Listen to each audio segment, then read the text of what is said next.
Welcome to Studying Law Around the World. I'm Claudio Klaus. In each episode, I talk with lawyers, law students, and professors from different parts of the world to talk about legal education, careers, and what the profession looks like in real life. We talk about the hard parts, the surprises, and the decisions that shaped their paths. Whether you're planning to study abroad, thinking about working in another legal system, or just curious about how law works around the world, this podcast is for you. Today, I have the privilege of welcoming Dr. Tina Seelig to the podcast. She's an author, she's an executive director of the Knight Hennessy Scholars Program at Stanford. And I'm so excited to have her here today and chat a little bit more about luck and luck in legal careers. Thank you so much for making the time and being here this evening, Dr. Seelig. Great. Thank you so much.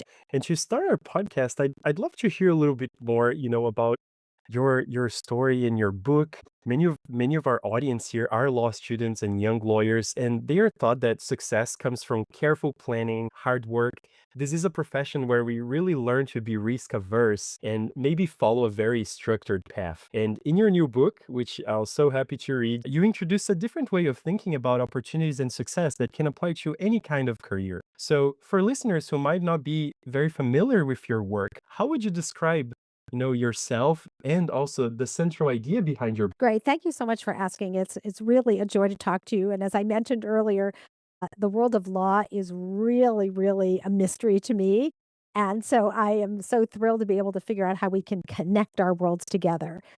I'm actually a neuroscientist by training. I'm a scientist, but I went out into the world and did lots of different things and came back to Stanford about 25 years ago to teach entrepreneurship and innovation and creativity. And I've written a whole bunch of books about creative problem solving, eventually leading to writing this recent book, which is called What I Wish I Knew About Luck. And the reason I wrote this book is that I see so many people, I would say lawyers included, who walk right by opportunities that are right in front of them. I see them, it's as if they're walking by gold coins that are sitting on the floor or sitting on the table, and I see them walk right by them. And I'm trying to give people the lens through which to look at the world as opportunity rich, full of possibilities, and to see what they can do actively every single day to become luckier. And that basically means how do they end up getting closer and closer to the goals that they actually have for themselves? That's beautiful. I really appreciate that. I also wanted to mention to the audience that there's another incredible book that you wrote called What I Wish I Knew When I Was 20.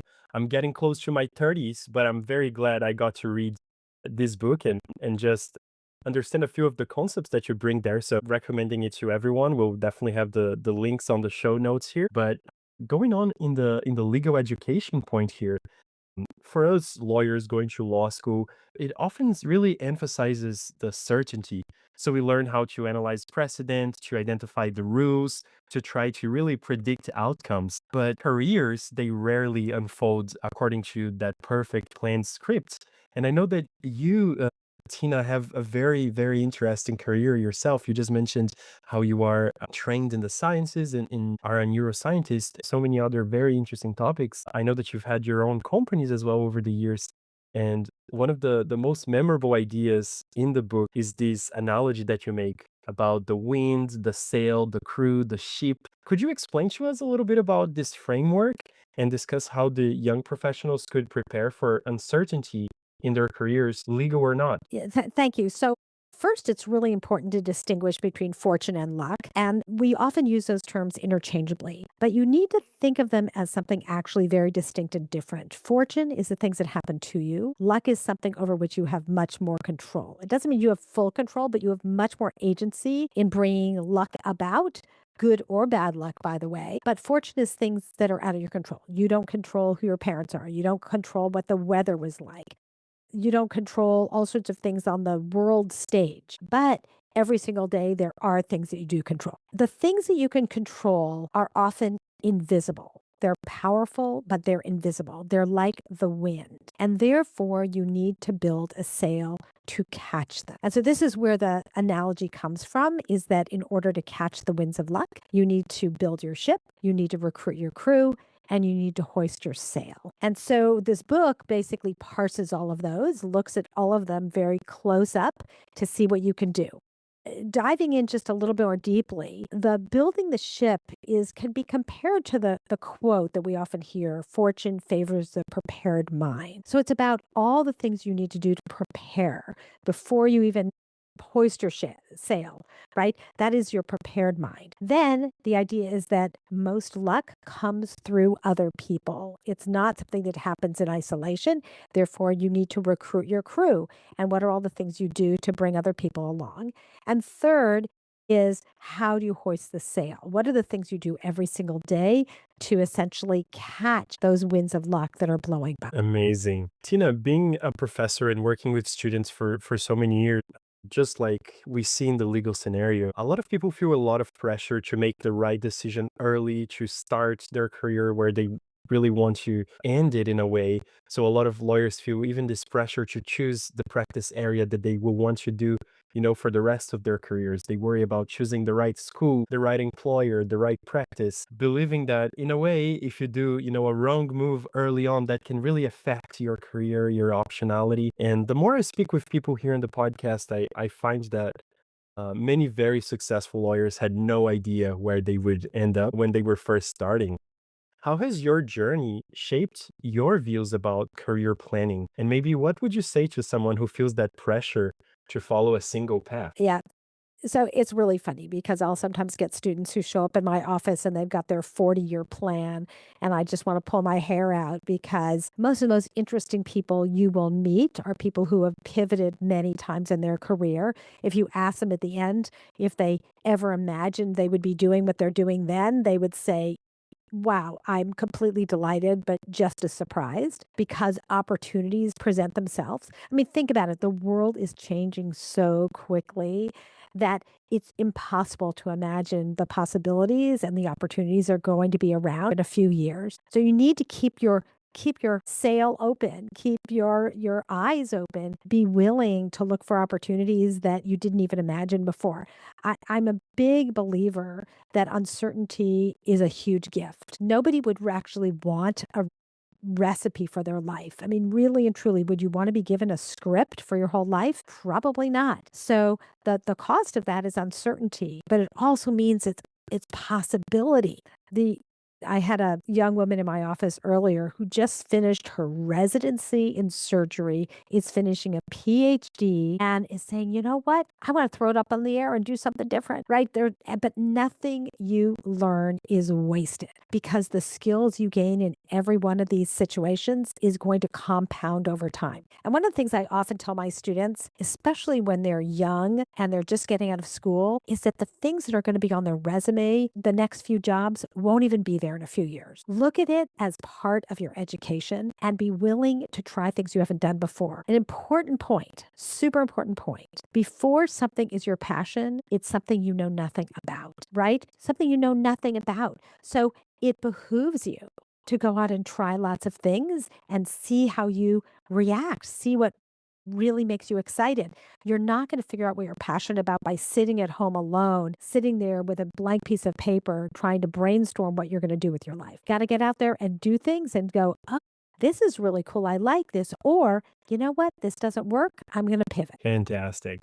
If I just may ask you about a comment as well, you also have a very interesting point regarding breadth and depth, and Mhm. and how much, sometimes we're really incentivized to super specialize as early as possible. But there's this very interesting concept that, many people have built successful careers without hyper specializing. Can you tell us a little bit more about that? Yeah. So the way that I like to think about it, and it's a way that gets taught about in design, is sort of flaring and focusing. There are going to be times in which you really want to flare and try lots of things. And then at some point, you're going to focus and say, okay, I'm going to spend time focusing and flaring and focusing and flaring and focusing. But it's actually kind of more interesting than this because that can happen within a single day. There could be a time of the day when you're flaring, like, I'm going to go read some interesting things I've never seen before. I'm going to go explore or go to a party and meet new people or take the long way home and see places I haven't seen before. That's flaring. And then there's a time you're going, I'm going to focus. I don't know, maybe it's even figure out my taxes. I need to focus. Or I'm going to finish a paper, or I'm going to sit down and read a book. It's where you're going to go between the flaring and focusing within one day. Amazing. And another topic that I know you've thought about for quite a bit is networking. So it's a topic that sometimes might create a little bit of anxiety among students, young professionals. Many might understand that those relationships really matter, but they're unsure how to build a meaningful professional connection, how to keep up with people. I know you have a great tradition of writing, thank you notes as well. In your framework, you emphasize the importance of recruiting that crew. What does that look like? Do you have a few tips for someone who wants to build a genuine relationship in their careers and help that to create opportunities over time? You brought up something very important. Building authentic relationships. I'm not a fan of the term networking. It sounds very transactional, and for a lot of people, it is. That's not real relationships. The key is to build really meaningful connections with people where you know they've got your back and you've got their back. You never know what interesting things are going to come out of it. The best way to build these relationships is to help other people, to be sincerely generous and genuine in helping other people reach their goals. And you know what happens? They now are motivated to help you when you get to the point where you need support. It's interesting. I spend a lot of time helping other people. It's part of my job and it's something I really love to do. When I had this book launch just a few weeks ago at a local bookstore that's kind of a big local bookstore here in near Stanford, and it was packed with people, packed with people from all different parts of my life. And to me, it felt like the physical manifestation of what it means to have built a community. That when you need support, when you have something to celebrate, all those people show up. It felt like somehow I passed that test, you know? It was like, oh my gosh, when you really need people, do they show up for you? And how wonderful it feels when that happens. And it could be that you have something positive like a book launch. It could be that you lost a job, or that a family member is sick. Something happens. You know you have people that you can count on because you know what? They know they can count on you. Fantastic. Just like you said, over the years, you have worked with these thousands of students, entrepreneurs, professionals. I'm sure you might have noticed a few different patterns for people who seem to find luck everywhere, right? Are there a few things that you see that, might separate people who appear lucky from those who seem to miss the opportunities around them? Well, there are 20 chapters in the book with 20 different things that people do. So you can start at the very beginning, and I'm sure this is very relevant for those people in the law. Is the first chapter is about having your core values set. And why is that? You might say, why does having core values, why does that lead to being lucky?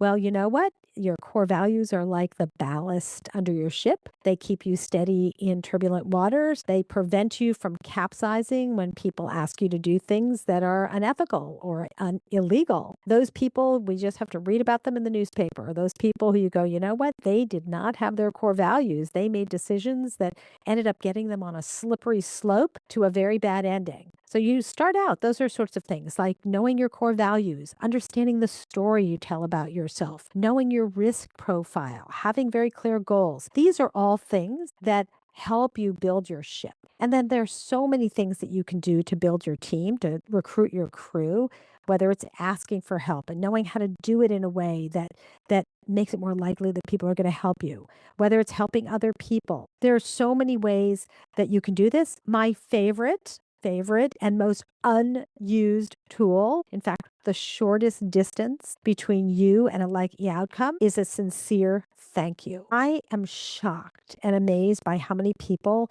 do not say thank you. Do not send a thank you note.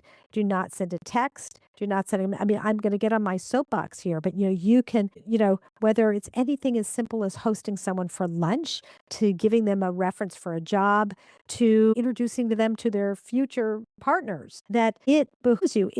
You should have to say thank you. And maybe I sound like somebody's mother. Well, I guess what I am. I think it's the most important thing we can almost teach in school is to show appreciation because the return on appreciation is boundless. if you've done something for someone that's and you've been helpful and they don't say thank you, if they don't acknowledge it, what's the likelihood that you will help them the next time around? Very low, very low. Isn't that true? But a lot of people don't realize it.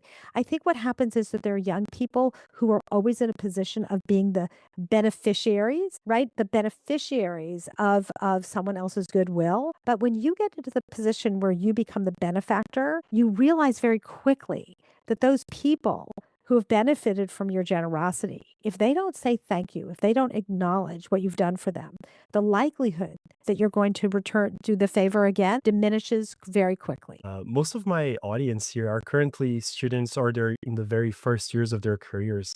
And they're all trying to to build skills, develop the confidence, create opportunities. If you could give one practical advice that someone could start taking this week to increase the luck in their lives, what would it be? Well, besides writing thank you notes, first of all, you can start writing thank you notes to all those people who have done something for you. I can promise you the return on that will be high. The other thing is try something new, experiment. Try something new, read something new, meet someone new. I am a huge believer that there's a prize in every room. It's up to you to find it. And therefore, when you go into a new room, who's there who you should meet? What opportunity is there that you are going to learn about? There, if you have your eyes open and add some randomness and some newness and some freshness to your life every single day, I can guarantee that you will tempt good luck your way. Fantastic. And because you just mentioned the gift in each room, I know there's a saying that you use a lot that when you get a job, you don't just get a job, you get the keys to the building. Can you tell us a little bit more about this saying? Yes. So I deeply believe this. When you get a job, you don't get that job. If you just do the job that you've been assigned, you've let everyone know, well, I guess you've got assigned to the right job.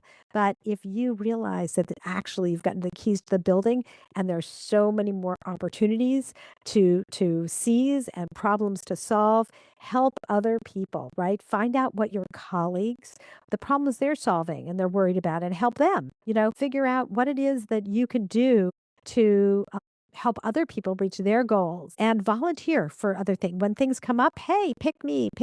I can take care of that.